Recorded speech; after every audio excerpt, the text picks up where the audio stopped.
Hello दोस्तों, आप सभी का स्वागत है फाइन स्टडी के एक और न्यू वीडियो में। और दोस्तों 2026 के फाइनल एग्ज़ाम का जो आप लोग का 21 तारीख को साइंस का पेपर होने वाला है, उसके लिए हम लोग आज के इस वीडियो में 40 इंपॉर्टेंट ऑब्जेक्टिव क्वेश्चन को देखेंगे। और ये 40 के 40 क्वेश्चन बहुत ही महत्वपूर्ण क्वेश्चन हैं जो कि आपके एग्ज़ाम में ज़रूर से ज़रूर आएंगे। तो वीडियो को आप लोग शुरू से लेकर के एंड तक देखिएगा।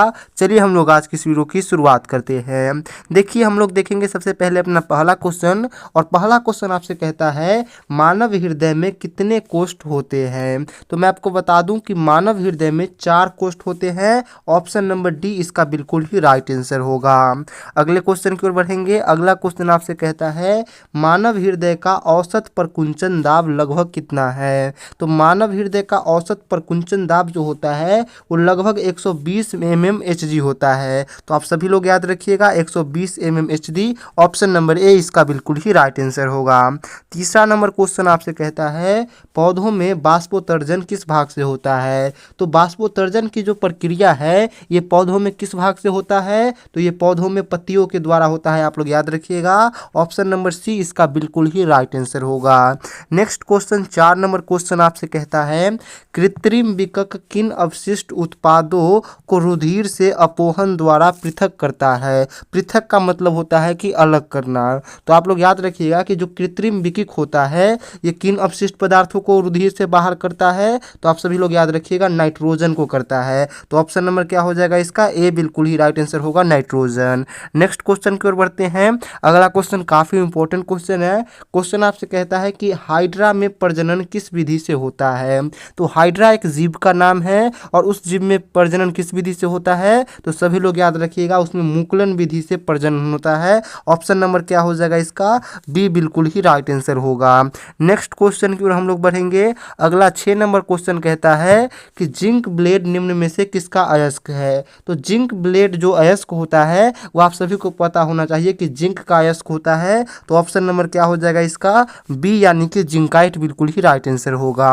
अगले क्वेश्चन की ओर बढ़ेंगे। अगला क्वेश्चन 7 नंबर क्वेश्चन आपसे कहता है निम्नलिखित में से कौन सा उपधातु है। तो यहाँ पे आपको उपधातु को पहचानना है। तो देखिए जिंक जो होता है वो धातु होता है, कैल्शियम भी धातु होता है, गैलियम जो है ये एक प्रकार का उपधातु है, बाकी कार्बन जो होता है वो अधातु होता है। तो इसका राइट आंसर क्या हो जाएगा, ऑप्शन नंबर सी यानी कि गैलियम। तो 7 का option number C right answer होगा।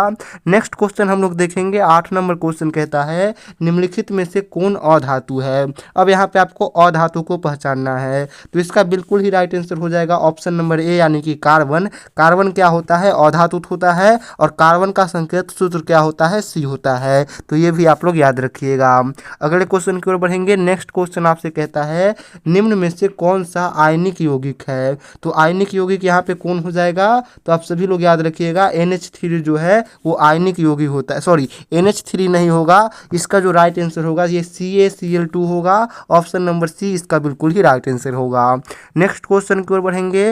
नेक्स्ट क्वेश्चन आपसे कहता है निम्नलिखित में से कौन सा पदार्थ ऑक्सीजन से संयोग नहीं करता है। तो आपको पता होना चाहिए कि गोल्ड यानी कि जो सोना होता है वो ऑक्सीजन से संयोग नहीं करता है। ऑप्शन नंबर बी इसका बिल्कुल ही राइट आंसर होगा। अगले क्वेश्चन की ओर बढ़ेंगे। 11 नंबर क्वेश्चन आपसे कहता है शुद्ध सोने को व्यक्त किया जाता है। तो जो शुद्ध सोना होता है उसको हम लोग 24 कैरेट में व्यक्त करते हैं। तो ऑप्शन नंबर बी इसका बिल्कुल ही राइट आंसर होगा। नेक्स्ट क्वेश्चन की ओर देखेंगे। नेक्स्ट क्वेश्चन आपसे कहता है टेस्टोस्टेरोन स्रावित होता है। तो टेस्टोस्टेरोन जो होता है एक प्रकार का हार्मोन होता है और ये कहाँ से स्रावित होता है, तो ये ब्रिसिन से स्रावित होता है, आप लोग याद रखिएगा। ऑप्शन नंबर ए इसका बिल्कुल ही राइट आंसर होगा। नेक्स्ट क्वेश्चन की ओर बढ़ेंगे। नेक्स्ट क्वेश्चन कहता है श्वसन किस प्रकार की अभिक्रिया है। तो जो श्वसन होती है वह किस प्रकार की अभिक्रिया होती है, तो आप सभी लोग याद रखिएगा कि ये जो होती है एक प्रकार का अपचयन अभिक्रिया होती है। तो ऑप्शन नंबर सी इसका बिल्कुल ही राइट आंसर होगा। नेक्स्ट 14 नंबर क्वेश्चन आपसे कहता है इलेक्ट्रॉन के स्थानांतरण से बने यौगिक कहलाते हैं। तो इलेक्ट्रॉन के स्थानांतरण से जो बने यौगिक होते हैं वो आप सभी लोग याद रखिएगा विद्युत संयोजी यौगिक कहलाते हैं। ऑप्शन नंबर बी इसका बिल्कुल ही राइट आंसर होगा। नेक्स्ट क्वेश्चन आपसे कहता है कि किसी गोलीय दर्पण की फोकस दूरी 15 सेंटीमीटर है तो उसका वक्ता त्रिज्या क्या होगा। तो आपको एक संबंध पता होना चाहिए कि किसी भी दर्पण का जो फोकस दूरी होता है वो उसके वक्ता त्रिज्या का आधा होता है, और यहाँ पे फोकस दूरी 15 सेंटीमीटर दिया गया है, इसीलिए वक्ता त्रिज्या क्या हो जाएगा 15 का 2 गुना यानी कि 30 सेंटीमीटर हो जाएगा। तो ऑप्शन नंबर क्या हो जाएगा इसका डी बिल्कुल ही राइट आंसर होगा।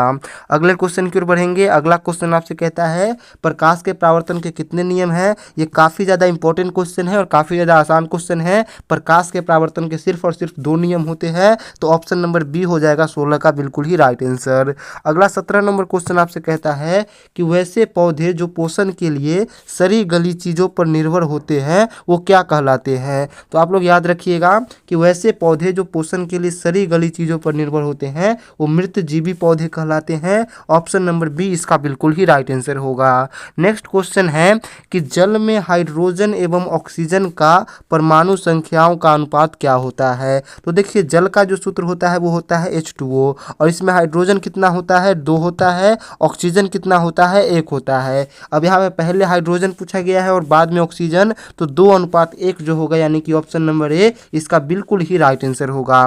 तो क्या हो जाएगा 2:1। अगले क्वेश्चन की ओर बढ़ेंगे। 19 नंबर क्वेश्चन आपसे कहता है निम्न में से कौन सा पदार्थ लेंस बनाने के लिए प्रयुक्त नहीं किया जा सकता, यानी कि कौन सा ऐसा पदार्थ है जिससे हम लोग लेंस नहीं बना सकते। तो जल से हम लोग लेंस बना सकते हैं, कांच यानी कि शीशे से भी बना सकते हैं, प्लास्टिक का भी लेंस बन सकता है, लेकिन जो मिट्टी होता है इसका लेंस नहीं बन सकता है। तो ऑप्शन नंबर डी इसका बिल्कुल ही राइट आंसर होगा।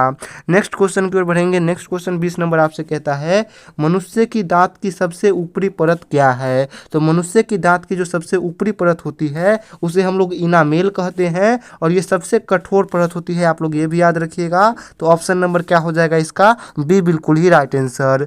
अगले क्वेश्चन की ओर बढ़ेंगे। अगला क्वेश्चन 21 नंबर क्वेश्चन आपसे कहता है निकट दृष्टि दोष में किस लेंस का उपयोग किया जाता है। तो देखिए इसका एक ट्रिक है कि अगर दोष 3 अक्षर का है तो उसका जो लेंस होगा वो 4 अक्षर यानी कि अवतल लेंस होगा, और अगर दोष 2 अक्षर का होता है तो उसमें उत्तल लेंस का उपयोग होता है। तो निकट दृष्टि दोष में हम लोग किसका उपयोग करते हैं, अवतल लेंस का उपयोग करते हैं, आप लोग याद रखिएगा। ऑप्शन नंबर बी इसका बिल्कुल ही राइट आंसर होगा।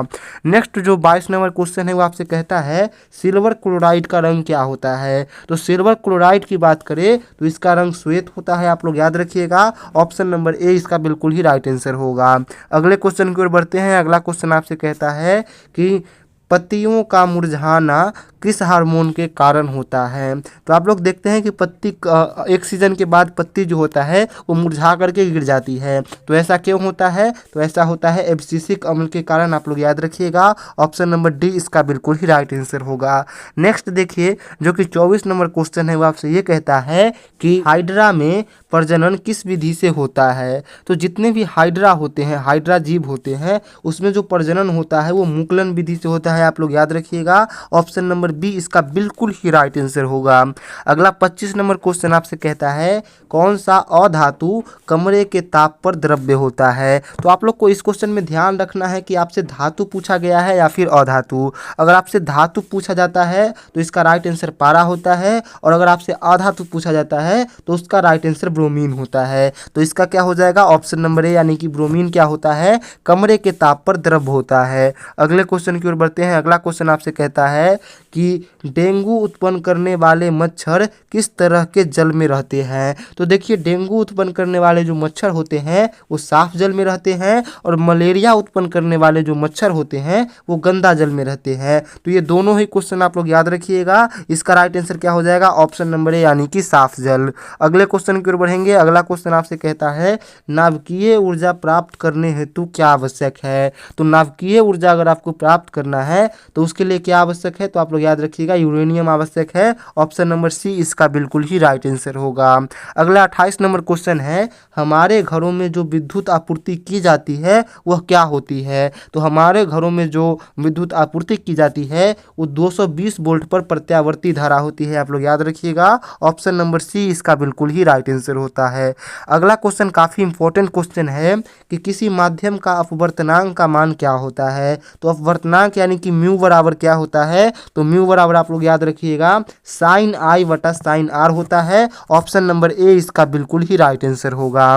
नेक्स्ट क्वेश्चन की ओर बढ़ते हैं। नेक्स्ट क्वेश्चन 30 नंबर कहता है कि जल में घुलनशील भस्म क्या कहलाता है? तो जितने भी भस्म जो जल में घुलनशील होते हैं उनको क्षार कहा जाता है। आप लोग याद रखिएगा ऑप्शन नंबर बी इसका बिल्कुल ही राइट आंसर होगा। अगला 31 नंबर क्वेश्चन काफ़ी अच्छा क्वेश्चन है कि गोबर छत्ता जिसे मशरूम भी कहा जाता है उसमें पोषण की कौन सी विधि पाई जाती है? तो मशरूम में कौन सी पोषण की विधि पाई जाती है? मृतजीवी पोषण की विधि पाई जाती है। आप लोग याद रखिएगा ऑप्शन नंबर बी इसका बिल्कुल ही राइट आंसर होगा। अगला 32 नंबर क्वेश्चन आपसे कहता है रासायनिक अभिक्रिया के दौरान किसी पदार्थ में ऑक्सीजन की वृद्धि क्या कहलाता है? तो आप लोग याद रखिएगा वो कहलाता है अपचयन। ऑप्शन नंबर ए इसका बिल्कुल ही राइट आंसर होगा।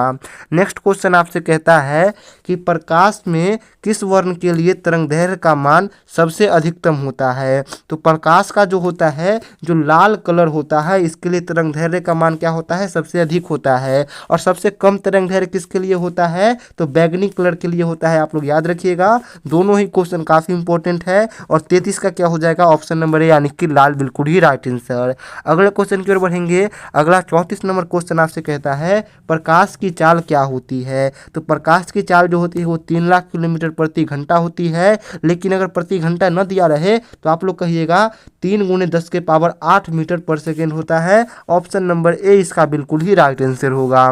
अगले क्वेश्चन की ओर बढ़ते हैं। अगला क्वेश्चन आपसे कहता है कि बॉक्साइट निम्नलिखित में से किस धातु का मुख्य अयस्क है? तो जो बॉक्साइट होता है वो आप सभी लोग याद रखिएगा कि जो एल्युमिनियम धातु है इसका क्या है? मुख्य अयस्क होता है। और ये काफ़ी इंपॉर्टेंट क्वेश्चन है। फिलहाल इसका डी बिल्कुल ही राइट आंसर होगा। अगला 36 नंबर क्वेश्चन आपसे कहता है क्लोरोफिल वर्णक का रंग क्या होता है? तो जो क्लोरोफिल है जो कि पत्तियों में पाया जाता है पौधों के उसका रंग कौन सा होता है? उसका रंग होता है हरा यानी कि ग्रीन। तो ऑप्शन नंबर ए इसका बिल्कुल ही राइट आंसर होगा। नेक्स्ट क्वेश्चन है ऑक्जेलिक अम्ल का प्राकृतिक स्रोत निम्नलिखित में से कौन है? तो जो ऑक्जेलिक अम्ल है वो प्राकृतिक रूप से टमाटर में पाए जाते हैं। ऑप्शन नंबर बी इसका बिल्कुल ही राइट आंसर होगा। आप लोग याद रखिएगा। अगले क्वेश्चन की ओर बढ़ेंगे। 38 नंबर क्वेश्चन आपसे कहता है प्रकाश तरंग किस प्रकार का तरंग है? तो जो प्रकाश होता है वो आप लोग याद रखिएगा वैद्युत चुंबकीय तरंग होता है। कैसा होता है? वैद्युत चुंबकीय तरंग होता है। तो ऑप्शन नंबर बी इसका बिल्कुल ही राइट आंसर होगा। बहुत ही इंपॉर्टेंट क्वेश्चन में से एक क्वेश्चन है ये। अगला देखिए 39 नंबर क्वेश्चन आपसे कहता है तारे के टिमटिमाने का कारण क्या है? तो तारे जो टिमटिमाते हैं उसका कारण क्या होता है? वायुमंडलीय अपवर्तन होता है। तो ऑप्शन नंबर क्या हो जाएगा? इसका सी बिल्कुल ही राइट आंसर होगा। अगला देखिए 40 नंबर जो क्वेश्चन है वो आपसे ये कहता है कि प्रकाश संश्लेषण होता है। तो देखिए जो प्रकाश संश्लेषण की प्रक्रिया है वो कब होती है? तो दिन में होती है। और दिन में क्यों होती है? क्योंकि सूर्य का प्रकाश दिन में रहता है इसीलिए दिन में ये जो प्रक्रिया है ये होती है। नेक्स्ट देखिए अगला जो क्वेश्चन है ये आपका एक होमवर्क क्वेश्चन है जिसका आंसर आपको देना है कमेंट बॉक्स में। क्वेश्चन ये कहता है कि मानव में डायलिसिस थैली क्या है? काफ़ी अच्छा क्वेश्चन है, इजी क्वेश्चन नहीं है, थोड़ा सा हार्ड क्वेश्चन है। इसका उत्तर आप लोग को कमेंट बॉक्स में देना है और इसका उत्तर क्या होगा आप लोग कमेंट बॉक्स में बताइएगा। फिलहाल के लिए आज का वीडियो हम लोग यहीं पे समाप्त करते हैं। अगर वीडियो आपको पसंद आया होगा तो इसको लाइक कीजिएगा, शेयर कीजिएगा, सब्सक्राइब कीजिएगा चैनल को। फिर मिलते हैं अगली वीडियो में, तब तक के लिए